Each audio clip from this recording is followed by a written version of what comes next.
In question 8, functions f and g are defined as f of x is x square minus 1 for x less than 0 and g of x is 1 upon 2x plus 1 for x less than minus 1 upon 2. In part A, we have to solve the equation f g of x equals to 3. So to find f g of x in the function f in place of x, we'll substitute the function g of x, which is 1 upon 2x plus 1.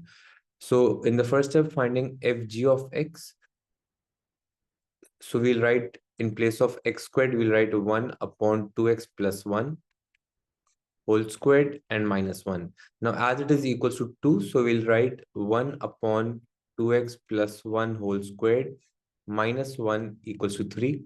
Taking 1 on the other side and expanding this expression, we'll get 1 upon 4x squared plus 4x plus 1 equals to 4.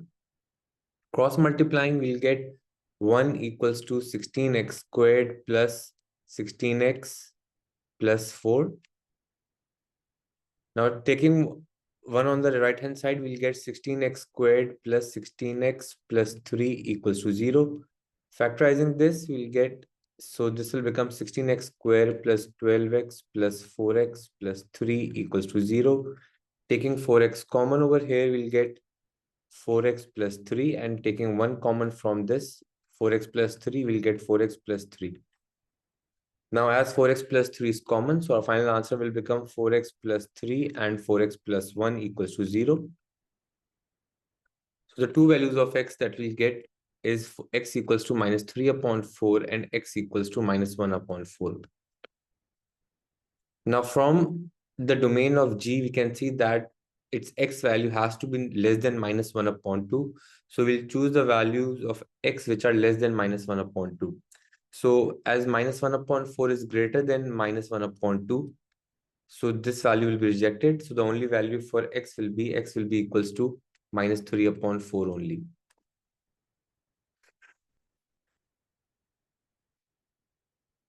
In part B, we have to find an expression for fg inverse. Now we already know that fg of x was 1 upon 2x plus 1 whole squared minus 1.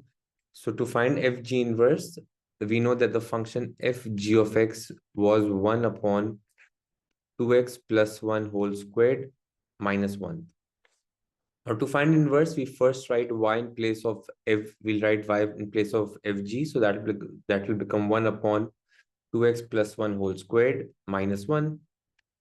Now exchanging the values of x and y, we can write this as x equals to 1 upon 2y plus 1 whole squared minus 1.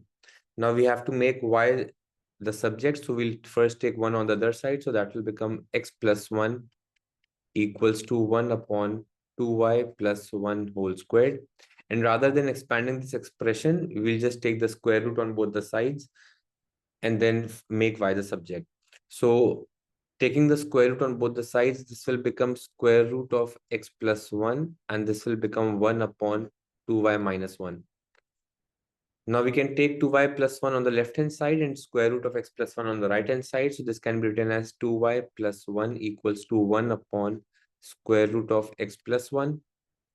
Now taking 1 on the right hand side, this will be written as 2y equals to 1 upon square root of x plus 1 minus 1. And finally dividing 2 with on both the sides with both the fractions. So this will become y equals to 1 upon 2 into square root of x plus 1 minus 1 upon 2. So the expression for f g inverse will be 1 upon 2 into square root of x plus 1 minus 1 upon 2. Now, as a square root can have both the positive and negative values, we can write the positive and negative sign both. However, what we have to keep in mind is that the values for x and g in both cases were less than 0 or less than minus 1 upon 2 in the case of g of x, which means that if the domain of these functions is less than 0, the range of fg inverse must also be less than 0. So the expression for fg inverse was equals to 1 upon 2 square root of x plus 1 minus 1 upon 2.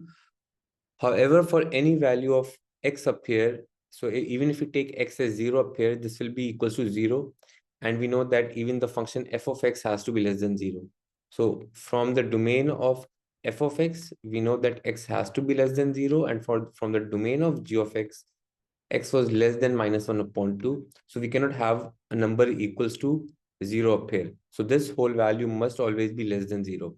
So for any value of x that we take, it will always become 0. And as it has to be less than 0, so we'll have to take the negative sign with the square root.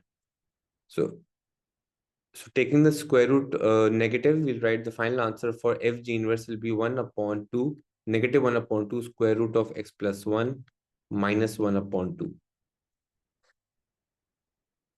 So find the final expression for f g inverse of x, that will be equals to minus 1 upon 2 square root of x plus 1 minus 1 upon 2.